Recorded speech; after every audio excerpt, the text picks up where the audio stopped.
Mensagem número 62, no campo do verbo. Baseada na epístola de Paulo a Tito, capítulo 2, versículo 1, onde o apóstolo diz: Tu, porém, fala o que convém à sã doutrina. E Emmanuel comenta: Na atividade verbalista, emprega o homem grande parte da vida. E com a palavra, habitualmente se articulam os bens e os males que lhe marcam a rota. É de se lamentar, entretanto, o desperdício de força nesse sentido. Quase sempre, computada a conversação de toda uma existência, o balanço acusa diminuta parcela de proveito, com largo coeficiente de prejuízo e inutilidade. Muitas vezes, ninguém denota agradecimento pela riqueza de um dia claro. Todavia, basta a passagem de uma nuvem com leve garoa a cair para que muita gente destile exclamações vinagrosas em longas tiradas inconsequentes. De maneira geral, não existem olhos para a contemplação de grandes serviços públicos. No entanto, vaga incerteza do trabalho administrativo gera longos debates da opinião. Há criaturas que guardam barômetros em casa para criticarem o tempo, tanto quanto há pessoas que adquirem pontualmente o jornal para censura ao governo. Muitos dormem tranquilos quando se trate de ouvir ensinamentos edificantes, declarando-se enfermos da memória, mas revelam admirável controle de si mesmos quando o rádio anuncia calamidades, gastando vastas horas de comentário eloquente. Esmaece a atenção quando é preciso aprender o bem. Contudo, o olhar flameja interesse quando o mal surge à vista.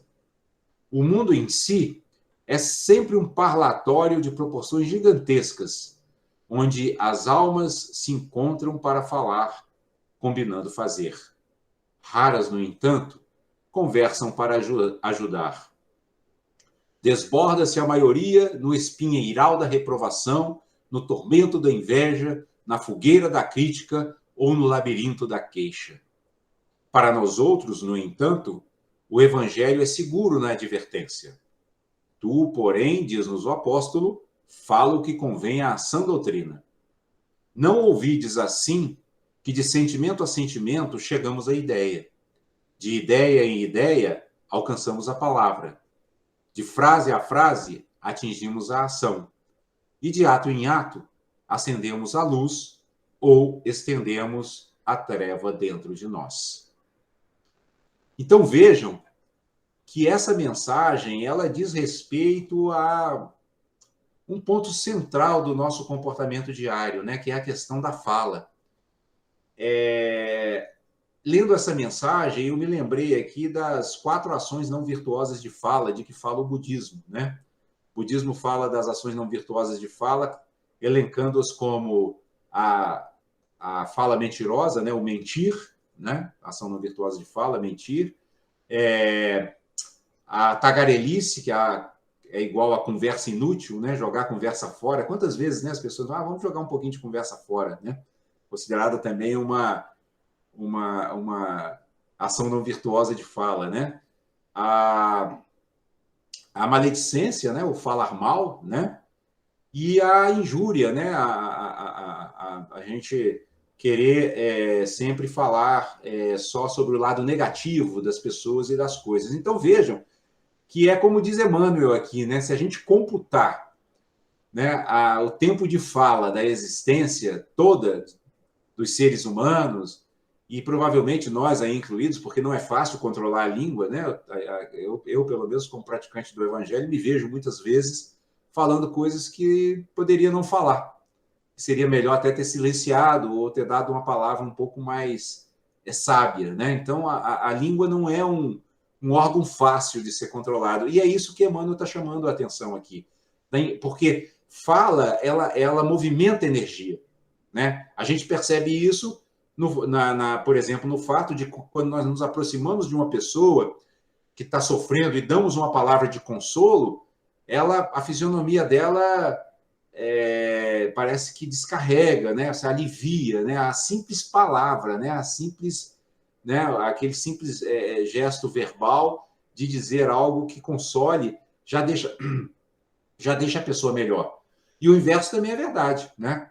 Quantas vezes, né, abordados de maneira agressiva, né, por uma pessoa, a fala agressiva, inclusive, é uma das ações não virtuosas de fala, né? A fala agressiva nos faz sentir mal. A gente sente como, né, vocês já devem ter tido essa experiência, né? Parece uma flechada que deram na gente, né? Quando a pessoa fala com agressividade, né? Fala com dureza, fala com crueldade, né? Então é por isso que Emmanuel aqui, ele já inicia o seu comentário, né? Falando que, chamando a atenção de que nós empregamos grande parte do nosso tempo no que ele chama aqui de atividade verbalista. Ou seja, grande parte do nosso tempo de vida encarnada nós gastamos falando. Então isso significa o quê? Que nós gastamos muito tempo da nossa vida encarnada gerando karma com a fala.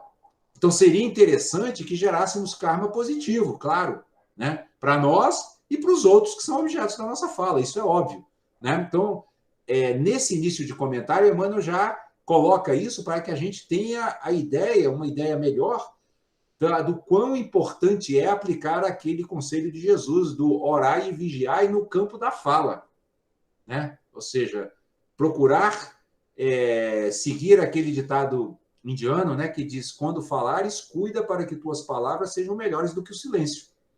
Porque se não forem, é melhor silenciar, é melhor não falar, né?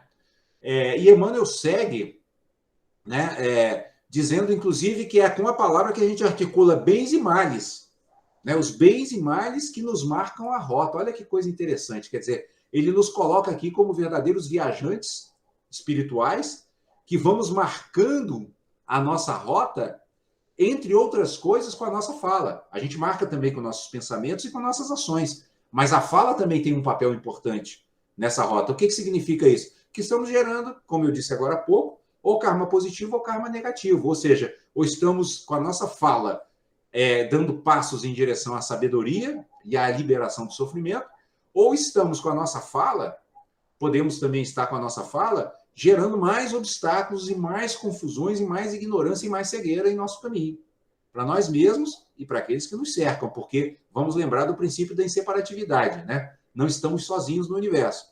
Então, tudo aquilo que fazemos nos atinge e atinge também aqueles que nos cercam, e vice-versa, né? E é por isso que Emmanuel também comenta, né? E de uma maneira assim bem interessante, porque ele diz é de se lamentar o desperdício de força no campo da fala, né? Quanta energia desperdiçada. Vejam a nossa imprensa, pessoal, por exemplo, né? Que nada mais é do que o reflexo de nós todos que somos a humanidade, porque a imprensa ela só reflete a sociedade que a alimenta, né? Quanta coisa negativa não sai, né? Quantas ervas daninhas plantadas nesse campo do verbo, né? Para a gente usar aqui a imagem de Emmanuel, né? Quanta erva ruim plantada nesse campo do verbo pela imprensa, que acaba influenciando a sociedade, mas a sociedade também influencia a imprensa. Por quê? Porque, como diz Emmanuel aqui, as pessoas não dispõem de muito tempo para ouvir discursos elevados, mas quando é para ouvir coisas sobre tragédias, né? Sobre homicídios, mortes, violência, as pessoas, o olho brilha. Né? O olho das pessoas brilha. Então, quer dizer, as pessoas alimentam a imprensa, né? Vira um círculo vicioso, né? Que só vai ser quebrado a partir da prática espiritual que leve a uma evolução, né? a um avanço, né? Espiritual da humanidade como um todo e de cada um de nós individualmente, né? E aqui também a gente poderia ainda destacar o fato de que Emmanuel, como bom professor espiritual que enumerar vários exemplos para que a gente não tenha dúvidas sobre que pontos nós precisamos vigiar, que pontos nós precisamos corrigir no campo do verbo, né? Quando ele diz assim, muitas vezes ninguém denota agradecimento pela riqueza de um dia claro. Ou seja, a gente tem muita dificuldade de não só sentir gratidão, como de expressar verbalmente a gratidão por um dia, como ele diz aqui, um dia claro, um dia de sol, um dia bonito, né? Agora, por exemplo, nós estamos na primavera, aqui perto aqui de onde a gente mora, né? A gente vê flores de todas as cores, flores roxas, né? Brancas, os piquis não, como é que chama? Os ipês, né? Ipê rosa, ipê branco, uma coisa linda, né? Um espetáculo da natureza, né? Mas muitas vezes a gente está preso ali, né? nas nossas nuvens de problemas, de preocupações, de ansiedade, reclamando de um parente, né?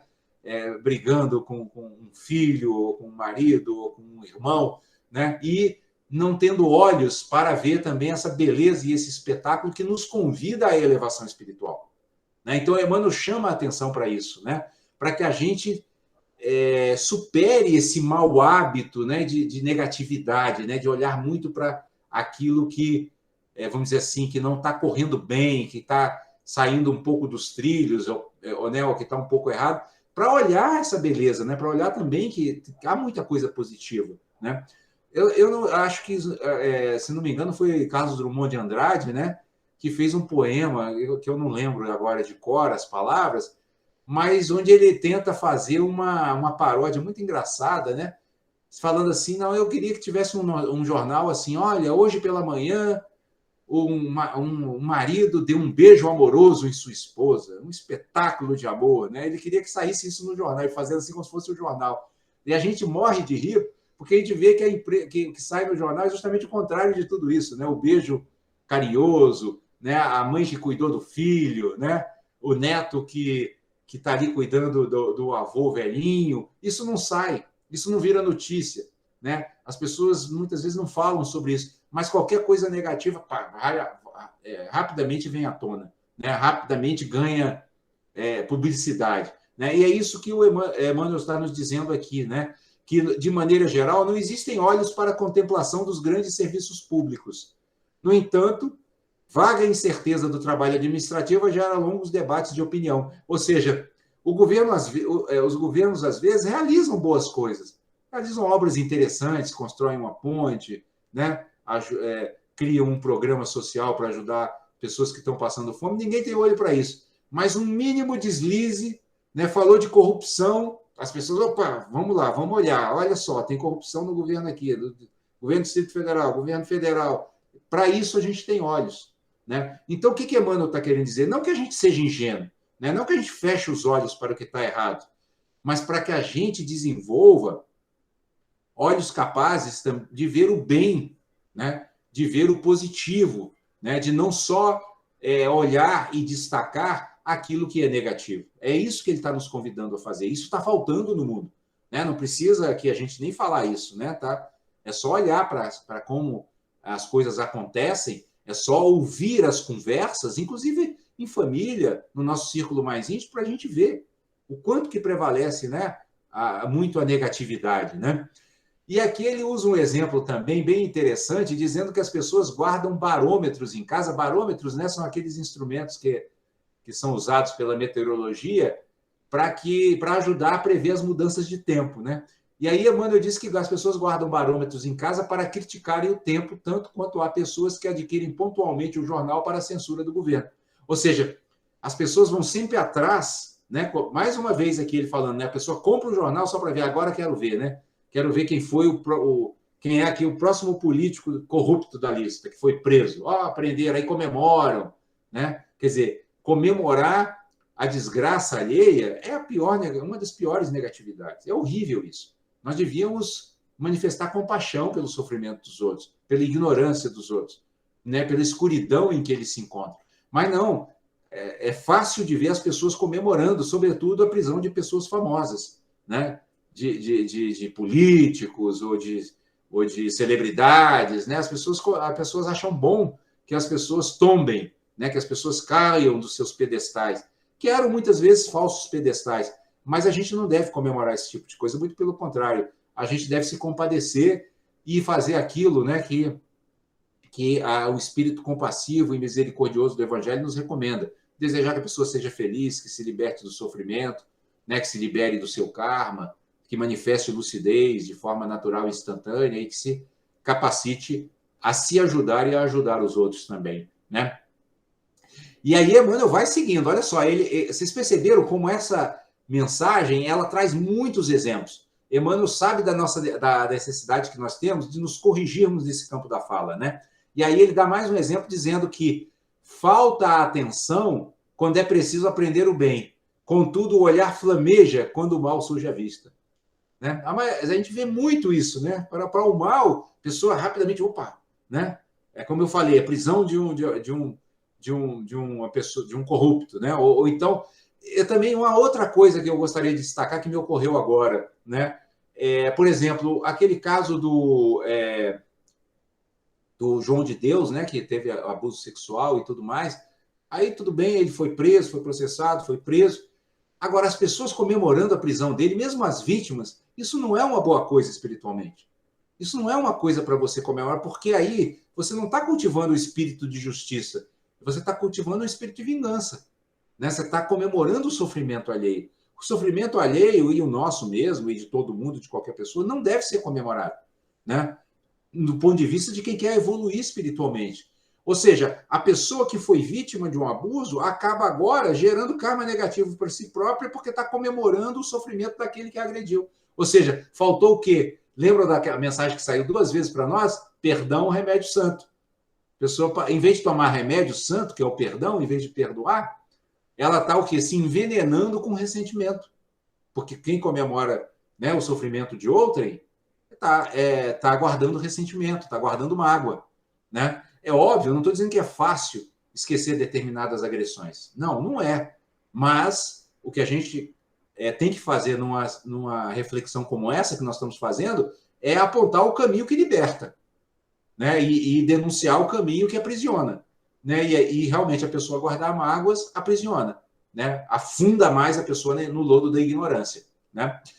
E aí, quando vai caminhando aqui para a conclusão, Emmanuel diz assim, né, que o mundo, eu achei muito interessante isso, o mundo é sempre um parlatório, né? Quer dizer, parlatório é aquele lugar, né, de fazer discurso, né, aquele lugar de fala, né, quando uma autoridade vai se pronunciar, né, como, por exemplo, o Papa lá no parlatório do Vaticano, né, quando ele vai falar com a multidão dos católicos, e também significa conversa barulhenta, né, cheia de ruídos, falatório. Então, ele diz que o mundo é sempre um parlatório de proporções gigantescas. Eu acho isso muito interessante, porque realmente o mundo hoje, no estágio em que está, de planeta de provas e expiações, as pessoas falam muito e fazem pouco.